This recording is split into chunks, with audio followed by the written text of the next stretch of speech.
અમરેલીથી ઢોર ત્રાસના ભયાનક સીસીટીવી સામે આવ્યા। રોડ વચ્ચે અડીંગો જમાવી બેઠેલા ઢોરો પર ટ્રિપલ સવારી બાઇક ચડી ગઈ। બાઇક સવાર ઉછળીને 10 ફૂટ દૂર પટકાયા। અમરેલીના રાજુલામાં બની હચમચાવી દેનારી ઘટના। રાજ્યભરમાં રખડતા ઢોરોનો ત્રાસ દિવસે ને દિવસે વધતો જાય છે।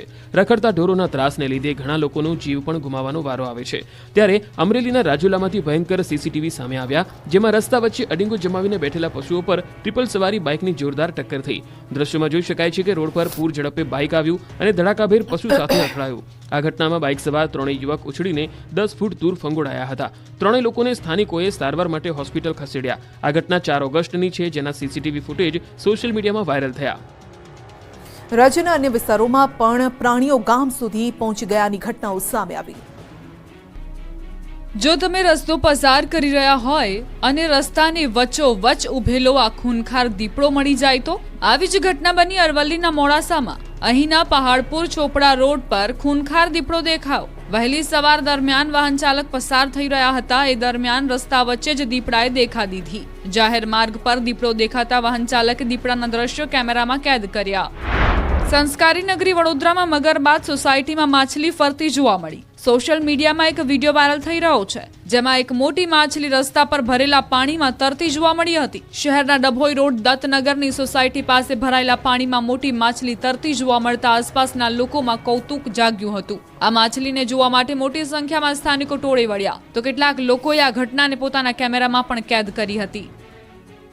પાટણમાં બુટલેગરો બેફામ, દારૂ ભરેલી કારમાં રીલ્સ બનાવી।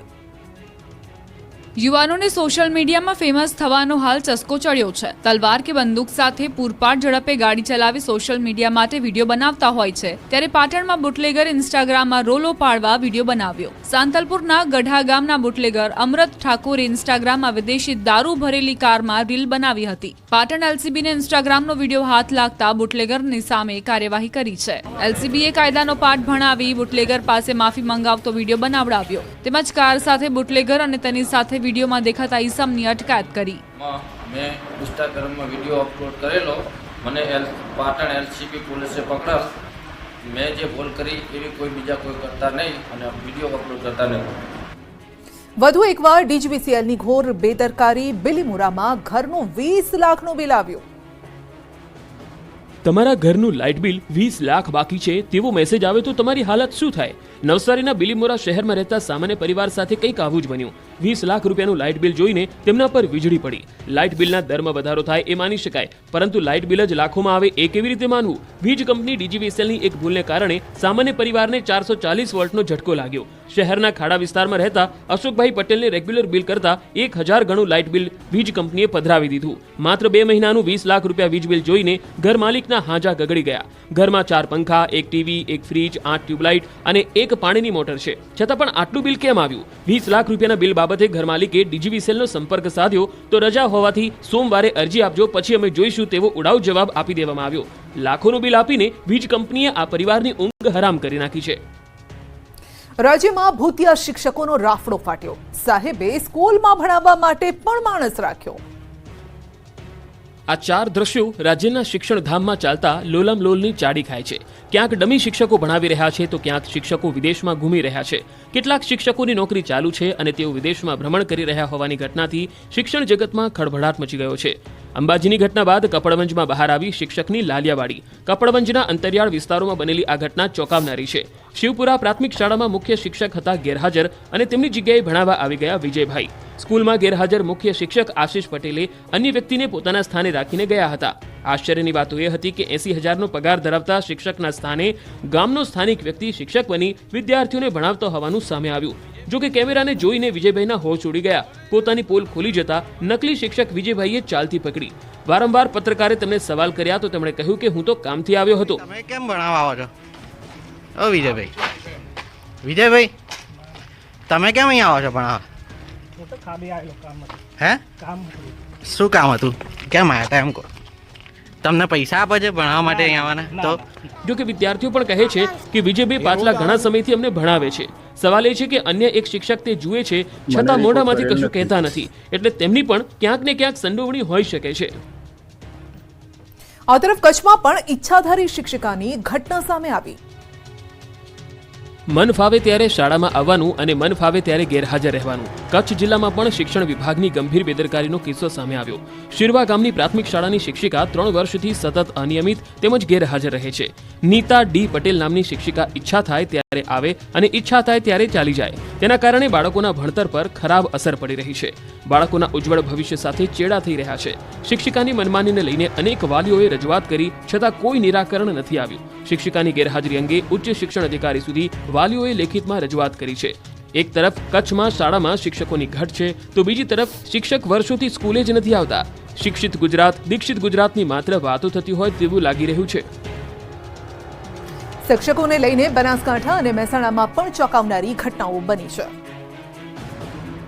શિક્ષણ વિભાગમાં ચાલતા પોલમપોલ અને લાલિયાવાડીનો કિસ્સો બનાસકાંઠામાં પણ બન્યો. બનાસકાંઠાના વાવની એક શાળામાં 2 વર્ષથી શિક્ષક ગેરહાજર હોવાનો ખુલાસો થયો. આ શિક્ષક કેનેડામાં સ્થાયી થયા હોવાનું જાણવા મળ્યું. વાવના ઉચપામાં 2 વર્ષથી શિક્ષક ગેરહાજર હોવાનું ખુલ્યું છે. દર્શન અંબાલાલ પટેલ નામના શિક્ષક કેનેડામાં સ્થાયી થયા હોવાની માહિતી સામે આવી. 10 નવેમ્બર 2022થી આ શિક્ષક દર્શનના સ્કૂલમાં દર્શન નથી થયા. 2 વર્ષથી શિક્ષકની હાજરી ન હોવાથી શાળામાં શિક્ષકની ઘટ પણ છે. આ તરફ મહેસાણામાં પણ કડીની એક શાળાના શિક્ષક વિદેશ પ્રવાસે હોવાનું સામે આવ્યું. કડીની રણછોડપુરા શાળાની શિક્ષિકા ઓગસ્ટ 2023થી હાજર નથી થયા. શિક્ષિકા કવિતા દાસ વિદેશમાં હોવાની માહિતી સામે આવી છે. આ ઉપરાંત જિલ્લામાં અન્ય 10 શિક્ષકો લાંબા સમયથી ગેરહાજર હોવાનો ઘટસ્ફોટ થયો. કડી, જોટાણા, બીજાપુર, મહેસાણામાં પણ શિક્ષકો ગેરહાજર છે. ભાજપની હર ઘર તિરંગા યાત્રાનો દિગ્ગજોના હસ્તે પ્રારંભ. રાજકોટમાં વિશાળ યાત્રા નીકળી. ભાજપનું આજથી હર ઘર તિરંગા યાત્રા અભિયાન શરૂ થયું. રાજકોટના બહુમાળી ભવન ખાતેથી હર ઘર તિરંગા યાત્રાનો પ્રારંભ કરાયો. ભાજપના રાષ્ટ્રીય અધ્યક્ષ અને કેન્દ્રીય આરોગ્ય મંત્રી જેપી નડ્ડાએ અભિયાનનો પ્રારંભ કરાવ્યો હતો. બહુમાળી ભવનથી જ્યુબિલી સુધી ભવ્ય તિરંગા યાત્રા નીકળી.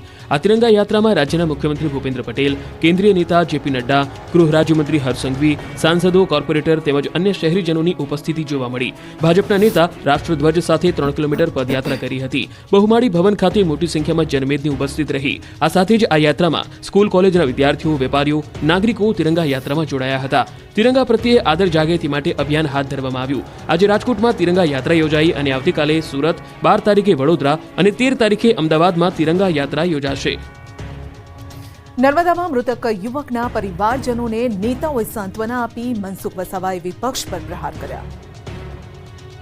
કેવડિયા ખાતે ટ્રાઇબલ મ્યુઝિયમમાં 2 આદિવાસી યુવકોને મારવાની ઘટનામાં રાજકારણ ગરમાયું છે. બંને મૃતકોના ઘરે હવે મંત્રીઓ આશ્વાસન આપવા આવી રહ્યા છે. ત્યારે રાજ્ય કક્ષાના આદિજાતિ કલ્યાણ મંત્રી કુબેર ડિંડોર, સાંસદ મનસુખ વસાવા અને ધારાસભ્ય સહિતના લોકો મૃતકોના પરિવારને મળી સાંત્વના પાઠવી. ત્યારે સાંસદ મનસુખ વસાવા લાલઘુમ થયા અને વિપક્ષ પર આરોપ લગાવતા કહ્યું કે રાજકીય સ્ટન્ટ કરે છે. ઘટનાને લઈ રાજકીય મુદ્દો બનાવી રહ્યા છે. મહત્વનું છે કે ગભાણા ગામે બંને પરિવારોને મળ્યા. ટ્રાઇબલ મ્યુઝિયમની અંદર 3 દિવસ પહેલા કોન્ટ્રાક્ટરના માણસે 2 સ્થાનિક આદિવાસી નિર્દોષ યુવકોને ઢોરમાર મારતા તેઓના કરુણ મોત નિપજ્યા હતા, જેમાં 6 લોકોની ધરપકડ કરાઈ છે અને મૃતકના પરિવારને 8 લાખ રૂપિયા જેટલી સહાય આપવામાં આવી છે.